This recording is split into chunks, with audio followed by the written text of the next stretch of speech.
So let's talk a little bit about the sort of simple or abstract minimal Science DMZ deployment. This is something that's fairly straightforward to do as an add-on to an existing network. So if you have your network that's already up and functioning and you want to experiment with a small Science DMZ, maybe a single DTN, it's relatively straightforward to put something like this in. Because there's only one DTN and a small number of components involved, the security policy exceptions are minimal, and you're not having to rebuild your entire network or buy a whole bunch of large-scale equipment just to experiment with this and try it out. So if we look at this thing, there's sort of the minimal set of components necessary to have a Science DMZ. We've got our border router connected to the wide area. It's also connected to the rest of the campus network behind it. But then we take a Science DMZ switch and we plug that into a port on the border router.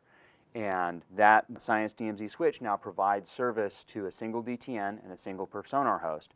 The perf-sonar host is there for performance characterization, the DTN is there for data transfer, and we implement the security policies and policy enforcement mechanisms using access lists on that Science DMZ switch router so that we can defend both the DTN and the perf-sonar host in the ways that they need to be defended without doing security fate sharing between the two, and also without inheriting some of the performance problems that might come from that enterprise firewall. So this is a way to get started with a Science DMZ and run some experiments to see what the performance characteristics for a data transfer node are like if you plug it into the Science DMZ versus plugging it in behind the enterprise firewall.